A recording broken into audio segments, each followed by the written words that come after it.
Hello, I'm Reverend Paul Gaspar, and for over 30 years I've been helping people with life and living questions. We're going to have some questions now. And so if you want to continue following us on Facebook, Twitter, or even make an appointment to talk with me, you can see the links below. And tonight we're going to talk about the three wills. The three wills. Okay. Well, most people don't know that there even is three wills, because there's God's will and there's free will. Free will, actually, I'll give you the definition right out of our study guide here from Brentwood. Free will is a capacity to choose after wise consultation and deliberation.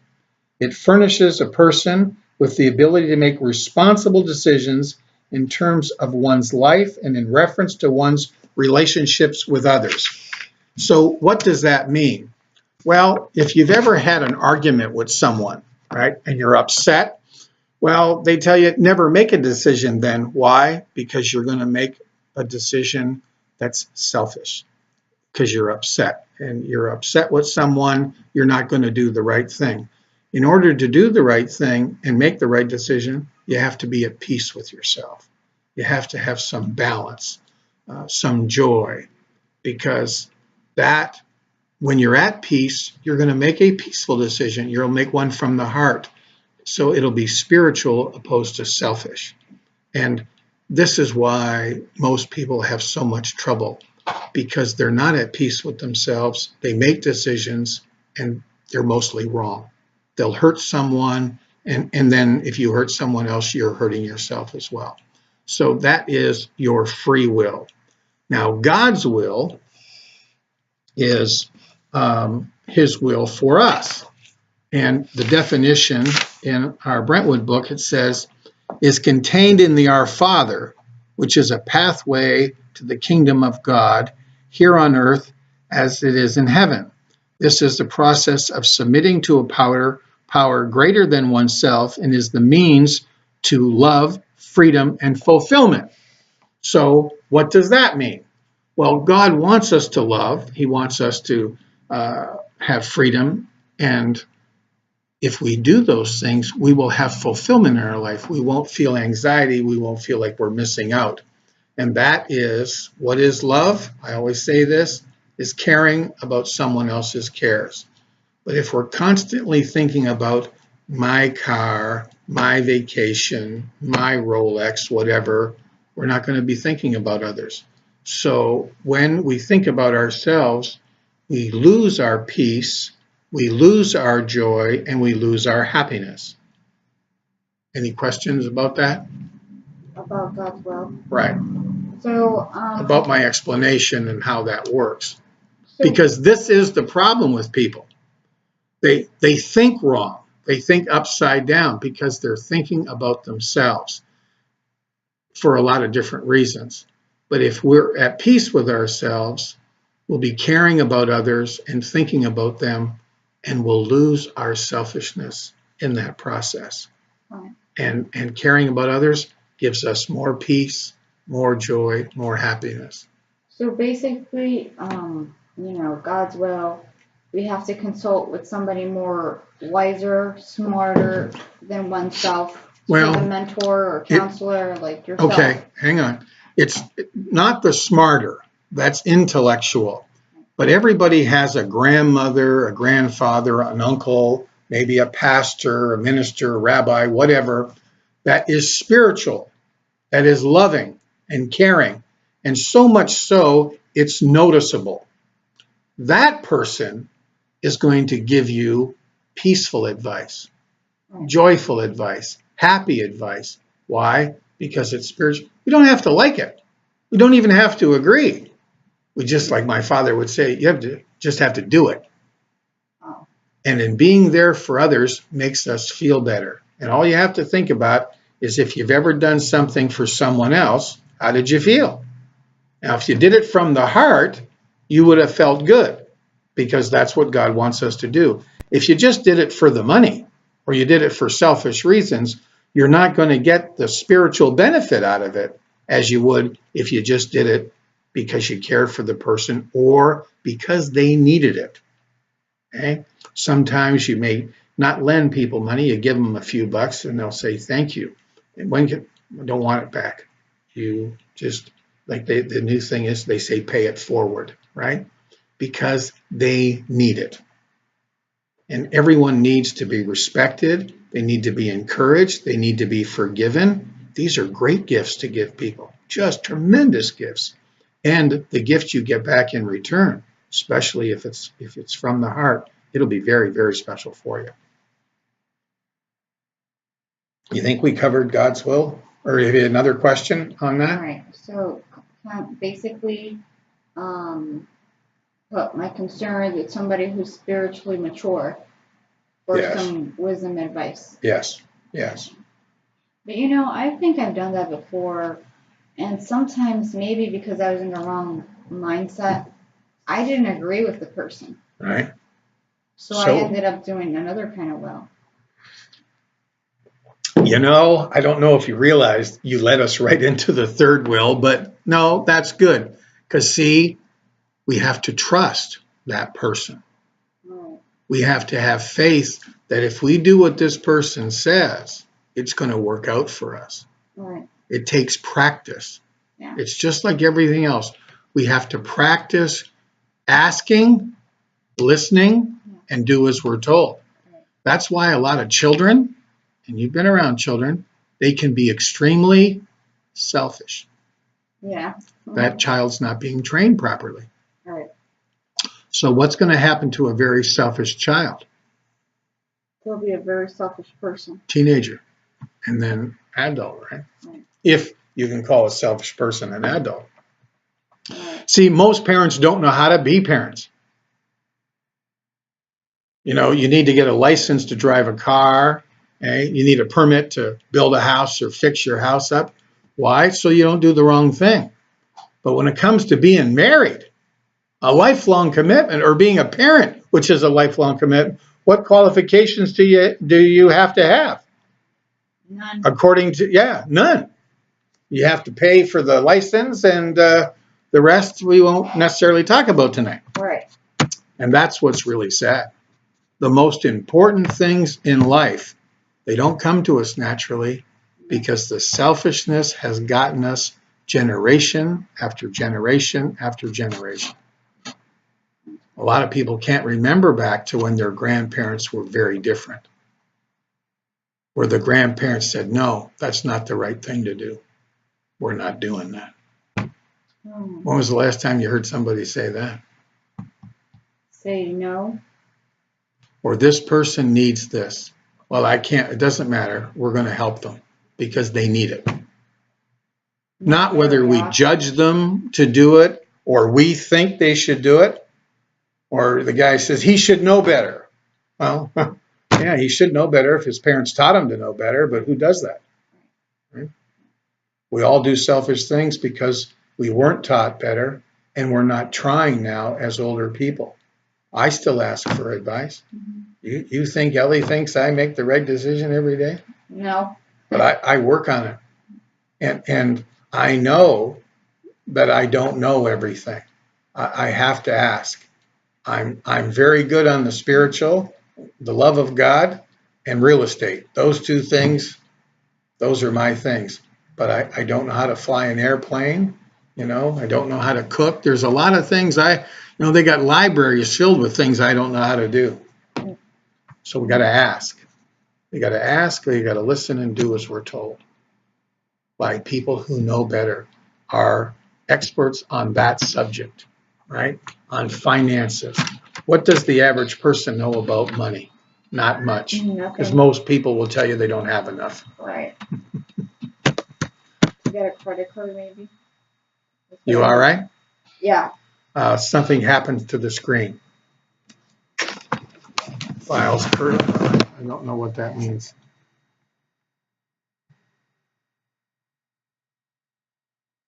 There we go. I don't even know why that happened. The CD opened up? Oh, and I put it back. Okay, so now we've covered free will, and God's will. Right. Okay? Well, there's a third will. And this comes out of our selfishness. It's when we said, I don't care what you think, what you want. We're going to do what I say, what I want to do. And because it is so strong in us to have our own way, there's another box come up here. I don't know. Oh, it's gone away again. We call it self-will. And self-will, the definition of self-will in this box keeps coming, goes back and forth on the screen. I don't know how to stop it. Anyway, it's gone for right now. But so the definition of self-will is, and you better put your seatbelt on for this one, the deliberate act of defying God and other people and of feeding into the disease of selfishness by restricting one's inherent capacity to think, feel, behave in a growth-directed manner. Any questions on that one? Don't everybody talk at once. Well, I do, because I mean, sometimes it's confusing. Because like, what would you tell a woman, if her husband's cheating on her and she wants to stay in the relationship, although people may be, well, you shouldn't stay with that person anymore because it keeps hurting you. And she's like, no, he'll change. Okay. Now, a person that cheats, I assume he's having an affair. Now, it can be he's having an affair, if it's a him, with watching too many football games, spending working too much, being away from the quality of relationship with his spouse or his children. Could be the woman. Does that make sense? Right, everything like some sort of addiction or obsession. Out of balance. It's out of balance. We need to spend quality time with the people God gave us, right, especially our wife and our children. Most men don't because they're afraid. You're going to ask me about that or just want me to tell you? What are they afraid of? Most men do not feel qualified to be a husband. They don't feel qualified to be a father. And I can tell you that for myself because I didn't either. When I got married, I didn't believe I was qualified. I didn't really know, and that's why relationships didn't work for me, because I didn't know how. When I became a father, I was very concerned about that. And I asked Father Paul if I was spiritually mature enough to be a father. And he was there for me. He put his arm around me and said, Paul, there'll be no problem with that. So, because I'd only been practicing all the spiritual gifts for 4 years, 5 years, whatever it was, I forget now, because I didn't have it growing up. My parents didn't know how. Doesn't make them bad. They just didn't know how. So my parents got married and they had children. You know, they were good at going to work, providing food and shelter. But that was all. There's much more to being parents than that. There's the spiritual part, the right from wrong, and knowing how to treat others. They didn't know how to do this. Consequently, they couldn't teach us, so we didn't know either. Right. And to this day, unfortunately, and I'm a minister telling you this, the children, the 5 children that are alive, don't really talk to each other because the love isn't there. Right. Why do most families have this problem? It's not because of the inheritance. It's not because of the will, which most people say. It's because the love is not there. Right. The caring for one another's cares. Because if it was, it wouldn't matter. I've had some of my brothers stole from my parents. I don't hold that against them. That's who they are. I can accept that. But they don't choose to see the value in me, nor want to, and that's fine. I just have to accept that as well. But that's what it is. When we hurt others, we have to atone for that. We have to be forgiven. We have to be encouraged to stop that type of behavior. But if we're not, we get away with it. We just keep doing it. Right. Am I answering your question, or did I get far afield? No, you're answering it. And about women staying, well, see, most people aren't qualified to get married in the first place, so they don't know what to do. Right. You know, a woman gets married, she may have a good education, maybe not. Where does she go? She may have a child now. How does she pack up and leave? Right. She has no money, she has no job, no self-worth, no self-respect. Right. What does she do? She may have the money to leave, but she doesn't have the freedom to leave. Right. Does that make sense to you? Yeah. So she stays. There's an old saying, the weak give up and hang on, the strong pick up and move on. But you shouldn't make decisions like that without going to someone who's spiritually mature, who can advise you. Because maybe you should leave, but you're not capable of leaving yet. Right. You don't have the self-worth to leave yet. So you don't want to make a decision before you're ready for the consequences of your decision. Right. So when women come to me, I say, look, I said, how much pain are you in? And I find out how qualified they are. Are they mature enough to leave at this point? Or do they need to stay? Well, how can I stay? Well, if you're hurt that much, you got to stop sleeping together, right? Because once a woman's hurt that way, if she continues to sleep with her husband, she's going to feel used. Right. She's going to feel dirty. And where's that at? So the first thing to do is to start with the separate rooms, because the respect isn't there and the love isn't there. And if the respect and love isn't there, we shouldn't be sleeping with one another. Right. That's as simple as it gets. Right. Right? Does that? Yeah.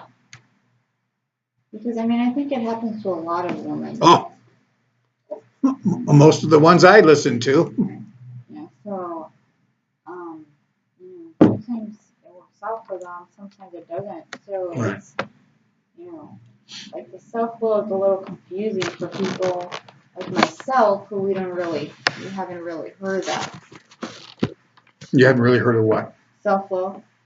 Well, this is, the sex part in a marriage. I think I should explain that one. Sex is a gift. A woman gives herself to the man, and the man takes this. But there should be love there. There should be kindness. There should be gentleness. There should be caring. There should be the love, right? And if those things are not present, it's just selfishness. Right.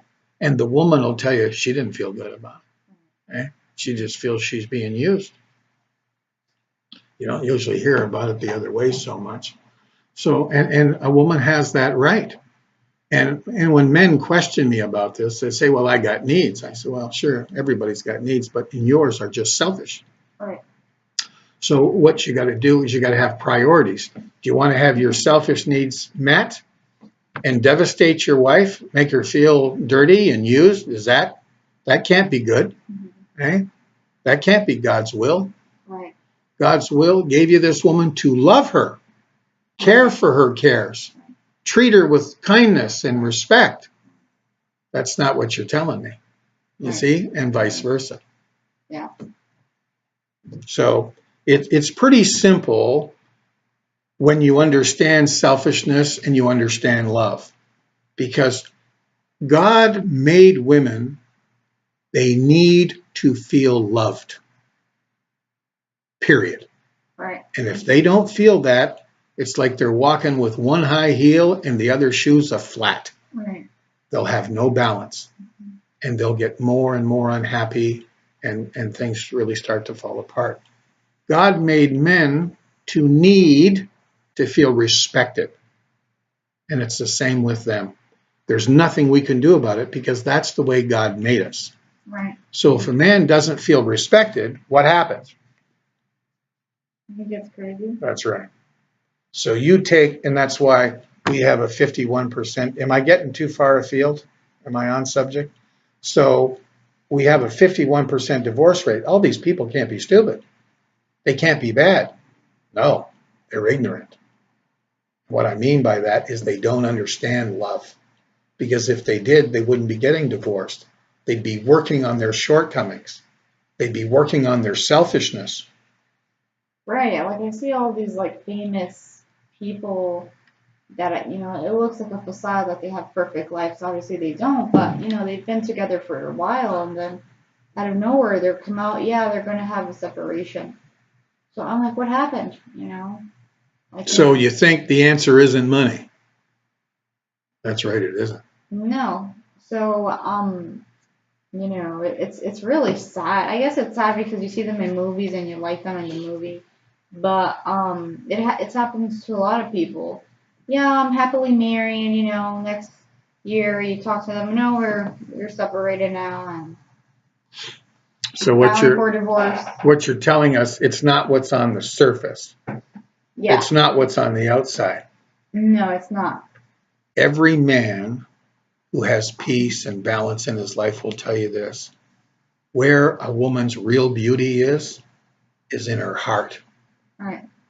And when a woman's got a beautiful heart, it shines through her face. Right.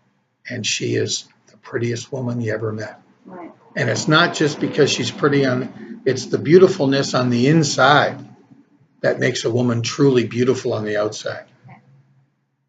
So it's not like these gals you see in the magazine because you don't know their heart. No. Physically, they're terrific. They're, right. Beautiful and so on and so forth.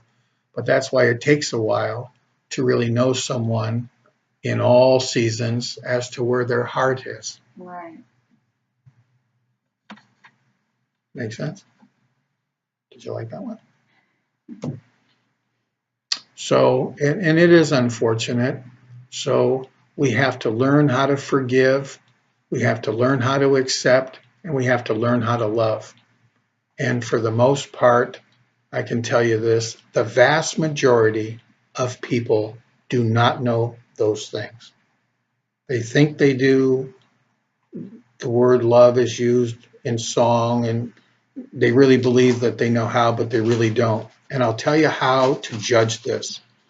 If peace and joy and happiness is growing in your home, is thriving in your home, I'm not saying it's perfect. I'm not saying that.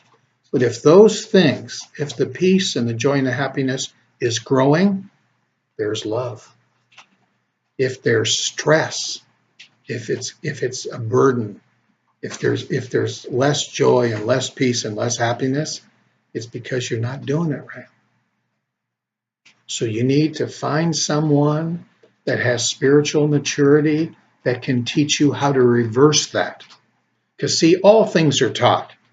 Selfishness is taught, and love is taught too. So if the videos are helping you and you're not quite there, I forgot how to say that. You can go, and there's links below, because you can talk to me personally if you wish to do that. But if you listen to these videos over and over and you practice the things that we tell you, everything in your house will get better. If the wife won't practice them or the husband won't practice them, that's okay. Like God would be cruel if he left our happiness up to somebody else. So if you practice them, you will feel better, and the people you associate will feel better, and that person will come around because they're going to want what you have, because every human being wants to be happy. They just don't know how to get there. So do you think we finished now with the 3 wills? Okay. Anyway, thanks for listening. I hope you keep listening and keep practicing the things that we suggest so that you will have more peace, more joy, and more happiness. So, and this is where I tell you, you can follow us on Facebook, Twitter, or even make an appointment and see the links below. Take care. Talk to you next time.